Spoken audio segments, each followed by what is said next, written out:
안녕하세요. 완전합격 제과제빵 저자 김창석. 오늘 훈련생들과 더불어 마들렌 같이 만들어 보도록 하겠습니다. 마들렌 만드는 영상은 제가 유튜브에 버전 1, 2로 해가지고 2번 올렸습니다.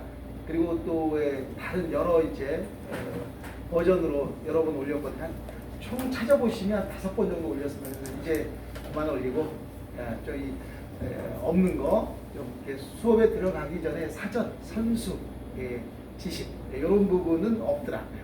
그래서 제가 한번 좀 설명드리도록 하겠습니다. 자, 집중해 주세요. 마들렌은 일명 마들렌이라고 합니다. 이 마들렌은요, 파운드 반죽을 조개 모양의 소형 틀에다가 부어서 만드는 제품이에요. 아셨죠? 반죽의 형태가 뭐라고요? 파운드 반죽. 파운드 반죽은 이제 어떻게 되는 거냐면 마스크 때문에 발음 좀 세요. 자, 이 4가지 재료: 박력분, 설탕, 달걀, 버터가 비율이 1파운드씩. 그러니까 비율로 표현. 중량으로 얘기하면 1파운드씩 들어가서 1파운드 반죽으로 나누어 만든다라고 해서 파운드 케이크거든요. 근데 비율로 얘기하면 100대 100이죠. 그래서 똑같은 4가지 재료가 똑같은 비율로 들어가는 반죽의 형태를 파운드 반죽이라고 부르고, 이 파운드 반죽을 조개 모양의 소형 틀에다가 담아가지고 구운 거예요. 그럼 형태가 조개 모양이 되겠죠. 마들렌은 조개 모양으로 만드는 겁니다. 자, 여러분, 이제 세상에 조개가 얼마나 다양합니까? 마찬가지로 마들렌 팬도 아주 다양하게 있습니다. 그러나 한결같이 무슨 모양? 조개 모양. 아셨죠? 자, 그게 마들렌이다. 프랑스 알자스 지방에서 유래됐다고 이야기를 해요. 제가 가서 확인은 안 해봤지만 그냥 저도 SNS 찾아봤습니다. 자, 넘어가도록 하고요. 자, 만드는 방법은요, 1단계 변형 반죽법. 1단계 변형. 1단계는 1단계인데 변형은 왜 그러냐? 이 얘기는 뭐냐면, 1단계라고 하는 것은 모든 재료를 한꺼번에 집어넣고 만드는 방법이에요. 여러분, 필기 시험에도 나온 적이 있는데, 자, 반죽법, 다양한 반죽법이 있어요. 반죽형, 이게 이제 유지를 중심으로 해서, 버터라고 하는 유지를 중심으로 해서 만드는 제조법이라 이것을 이제 반죽형 반죽이라고 이야기를 하는데, 이 반죽형 반죽을 만드는 제조법에는 크림법, 블렌딩법, 1단계법, 설탕물법 등이 있어요. 이 중에서 사람들이 제일 처음으로 만든 제조법이 뭐냐라고 할 때 1단계법입니다. 한꺼번에 모든 걸 집어 섞었겠죠, 처음에는. 그러다 보니까 이제 여러 가지 재료들을 시차를 두면서 넣어보니, 순서를 바꿔서 넣어보니 다양한 생각지도 않은 질감과 식감이 나왔겠죠. 그래서 가장 기본이 되는 제조법이에요. 모든 재료를 한꺼번에 집어넣는데, 모든 재료를 한꺼번에 집어넣는 방법이긴 하나 약간 변형을 시키는 게 좋아요. 어떤 변형이냐면, 모든 재료를 한꺼번에 집어넣고 막 저어버리면 너무 질겨져요. 그래서 질김을 좀 완화시키면서 마들렌에 들어가는 재료들을 균질화시키는 그런 방법이다라고 해서 변형이란 단어가 들어갔습니다. 제시된 반죽 온도는 24도가 되겠습니다. 그리고 이제 특별하게 요구사항을 한번 제가 언급을 하면, 마들렌은 수작업으로 제조하시오. 수작업을 해야 되겠죠. 그 다음에 버터를 녹여서 넣으래요. 네. 그러면 녹여서 넣지 않는 제조법도 있다는 뜻이죠. 네. 그 다음에 반죽 온도는 24도. 그 다음에 휴지를 실온에서 휴지시키라라고 친절하게 이야기해 주셨습니다. 그러면 실온 휴지 말고 다른 방법도 있습니다. 냉장 휴지 시키는 분도 계십니다. 그러나 시험에서는 실온 휴지입니다. 그 다음에 제시된 팬에 알맞은 반죽량을 넣으시오. 예를 들어 제시된 팬이 사이즈가 조금씩 다를 수도 있습니다. 저희는 2판하고 반 나옵니다. 2판하고 반 나와요. 그건 저희가 보유하고 있는 틀이 그렇다는 거고, 여러분들이 만약에 시험장에 갔을 때는 사이즈가 여러분들이 한 번 만들어보고 이제 시험 보러 가시는데 눈에 이렇게 안 들어오긴 하겠지만, 사이즈가 비슷할 것 같지만, 감독관님께서 나는 배울 때 2판 반이었는데 감독관님께서 2판에 하라 그러면 2판에 하시는 거예요. 아셨죠? 2판에 균일하게 맞추시는 거예요. 내가 보기에는 2판이면 되는 것 같은데 감독관님이 2판 반에 맞춰라. 그러면 어떻게 하는 겁니까, 여러분들? 2판 반에 균일하게 짜시기만 하면 되는 겁니다. 아셨죠? 감독관님이 제시한 펜과 제시한 펜 수량을 어떻게 해야 된다? 여러분들은 균일하게 나누어 패닝하는 것이다. 이렇게 생각하셔야 되겠습니다. 그 다음에 반죽은 전량을 사용하라라고 했습니다. 전량 사용. 자, 그 다음에 이제 제조공정 요구사항을 이제 먼저 파악을 하고요. 그 다음에 제조공정 사이사이에서 요구사항에 맞춰서 이제 진행을 하는 겁니다. 자, 첫 번째 보면 4호볼, 그러니까 볼 가장 큰 데다가 방역분과 베이킹 파우더를 이제 균일하게 섞어서 체질해 놔요. 체질. 그 다음에 설탕을 위에다 붓고 핸드 거품 위로 균일하게 섞어주세요. 자, 두 가지가 의문이 생겨요. 선생님, 방역분과 베이킹 파우더, 설탕 어차피 섞을 건데 어차피 섞어서 체질하면 안 되나요? 혹여나 체가 너무 눈이 고와서 체의 그 구멍의 크기를 눈이라고 이야기하고 눈의 크기에 따라서 설탕이 통과하지 않을까봐 이렇게 얘기를 했고요.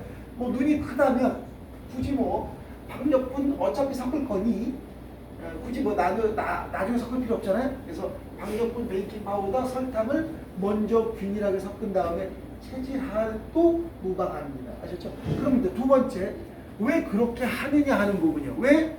왜 방역분과 설탕을 같이 넣느냐 하는 부분이에요. 그 이유는 뭐냐면 이 방역분 사이사이에 설탕이 들어가면 두 번째 달걀이 들어가지 않습니까?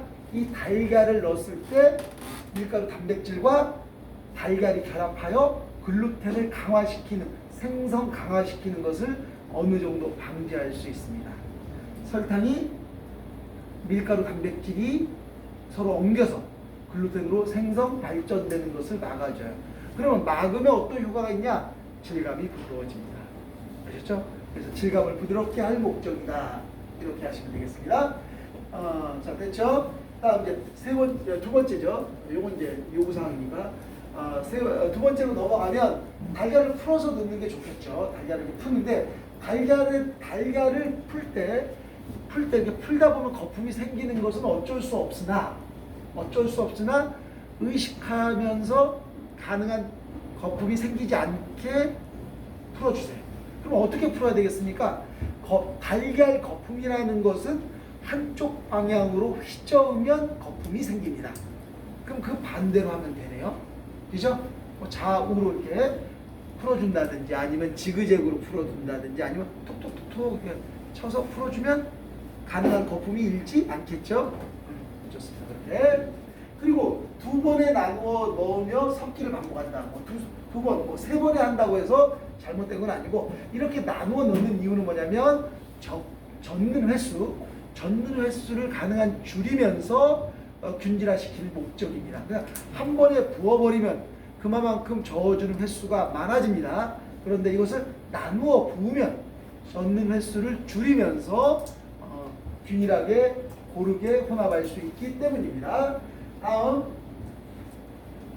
4번 다져놓은 레몬 껍질 소금을 붓고 고르게 섞는다. 자, 그러면 아니 레몬이면 레몬즙을 넣지 왜 레몬 껍질 넣느냐? 레몬 껍질 무슨 맛이 있다고? 맞습니다. 레몬 껍질 맛 없습니다. 그래서 잘게 다지거나 강판에 갈아야 됩니다. 아셨죠? 씹히지 않을 정도로. 씹히면은 좀 써요. 맞아요. 그리고 레몬 향이 없을 것 같은데 레몬 향이 강합니다. 자, 그러면 이제 선생님 그럼 레몬즙이 더 향이 강하지 않겠느냐? 맞습니다. 레몬즙이 더 향이 더 강하죠.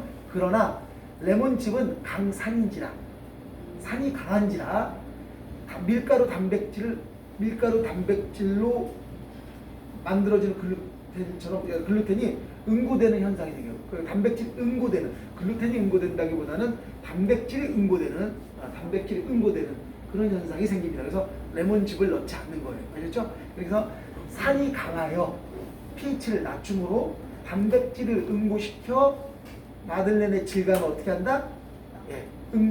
질기게 만들어요. 아셨죠? 그래서 레몬즙은 넣지 않습니다. 레몬 껍질 넣고 소금은 나중에 넣는 이유는 마찬가지로 부드럽게 할 목적입니다. 내가 쫄깃한 밀가루 반죽을 만들고자 한다면 소금을 처음부터. 나는 좀 부드러운 상태를 만들고 싶다 라고 한다면 밀가루 물이 섞인 다음에 나중에. 그렇죠? 이렇게 이해하시면 되고요. 다음 이제 네 번째죠. 네 번째 버터. 버터는 중탕을 하여 붓습니다. 근데 중탕을 하여 붓는다. 중탕을 한다는 얘기는 뭐냐면 버터를 녹이는데 뜨거운 물로 받쳐서 녹이다. 그때 뜨거운 물을 이렇게 받칠 때 물은 팔팔 끓는 물은 안 되고요. 80도, 70도 좋습니다. 70도 좋습니다. 그러니까 70도 정도. 그러면 70도는 어떻게 하라고냐? 물이 뽀글뽀글 올라오는 정도. 온도계 가져가니까 온도계로 측정이 되겠죠. 70도의 물에다가 중탕을 해가지고 그릇을 받쳐서 녹여요. 그럼 녹인 다음에 그것을 온도를 한번 재봐요. 재서 몇 도가 나오면 좋으냐면 겨울이니까 한 40도는 넘으면 안 돼요. 그래서 35도에서 40도. 여름이면 또 반대로 얘기합니다. 여름에는 한 30에서 35도 정도에서 35도. 40도 정도 맞추는 게 좋겠죠. 겨울이면. 지금 실내 온도는 26도입니다. 바깥에도 뭐 지금 오늘 뭐 아침에 영하까지 내려간다고 얘기를 했는데 뭐 추웠죠. 그렇지만 우리 실습실은 따뜻하기 때문에 뭐 바깥은 겨울이라 해도 뭐 그건 잘 알아서 좀 감안하시면서 하셔야 돼요. 자, 그래서 이제 작업장의 온도가 중요하겠죠. 그걸 감안해가지고 중탕하여 바로 붓는 게 아니라 중탕할 뒤에 뭘 생각한다? 중탕했을 때 온도가 올라가지 않겠습니까? 결과 반죽 온도를 염두에 두면서 하셔야 돼요. 아셨죠? 24도. 그러니까 중탕을 할 때 온도를 지나치게 높이면 안 된다. 이해하셔요? 네. 그래서 균일하게 섞어 붓고, 자, 그 다음에 반죽을 실온에서 몇 분간? 30분간 휴지를 시켜. 이 30분간 휴지를 시키는 사이에 뭘 하냐? 제일 먼저 할 일이 뭐냐면 쪼르륵 가가지고 오븐을 키셔야 돼요. 오븐을 키시고, 그 다음에 청소를 먼저 다 끝내고, 그 다음에 마들렌 팬에다가 쇼트닝 녹여서 바르고, 그리고 밀가루, 강력분 밀가루, 뭐 강력분이 없으면 중력분이 없으면 강력분. 왜 강력분이냐면 강력분이 이제 입자가 곱게 떨어져요. 그래서 강력분이라고 했는데 뭐 되는 대로 이제 밀가루 있는 대로 시험장에서 있는 대로 이제 밀가루 살짝 뿌려요. 밀가루 뿌려요. 어차피 많이 뿌려도 다 털어지긴 하지만 그래도 살짝 뿌리는 게 좋겠죠. 살짝 뿌려놓고 이제 그 털어서 제거해요. 제거하면 그러고 나면 벌써 30분이 흘렀어. 그러면 바로 이제 균일하게 이제 섞은 다음에 주걱으로 뭐 고무 주걱이든 나무 주걱이든 균일하게 섞은 다음에 짤주머니에 담아서 짤주머니는 원형 모양 깍지를 끼워요. 원형 모양 깍지를 끼워 가지고 그리고 준비된 마들렌 팬에 균일하게 짜는 겁니다. 이 균일하게 짜는 게 조금 어려워요. 조금 반죽 만드는 것까지는 쉬운데 균일하게 짜는 게 조금 어렵습니다. 그래서 짤주머니에 모양 깍지를 끼우고 반죽을 담아 반죽을 균일하게 나누어 짜는 이 훈련은 별도의 시간을 좀 들여서 반죽을 만들어 가지고 좀 훈련을 몇 번 시킬 생각을 갖고 있습니다. 아셨죠? 그렇게 아시고 넘어가지고요. 자, 그 다음에 어제 이제 버터쿠키 만들 때 어려웠던 건 다른 게 아니라 뭐였겠습니까? 그렇죠? 팔자 짜는 거, 장미 짜는 게 어려웠겠죠? 그것도 연습 별도로 해야 돼요. 그런 데서 이제 우열이 갈리는 거예요. 우열이 조금 기능적인 부분, 그런 조금 몇 번 연습하면 됩니다. 자, 그리고 굽기에 들어가는 거예요. 굽기에 들어가는데 온도는 참고사항이에요. 아셨죠? 온도는 몇 도? 15분. 몇 도는 온도는 이제 160에 180이고요. 160에 180 해놓고 시간은 이제 참고 15분 정도 염두에 두면서 착색을 보고 꺼낼 겁니다. 밑에 160, 위에 180, 시간은 15분 안에 다 구워져요. 15분 넘지 않을 겁니다. 그래서 꺼내가지고 하면 됩니다. 자, 이렇게 해서 마들렌 설명을 마치도록 하겠습니다. 조금 이따가 우리 열심히 한번 실습해 보도록 할게요. 영상 좀 꺼주시면 감사하겠습니다.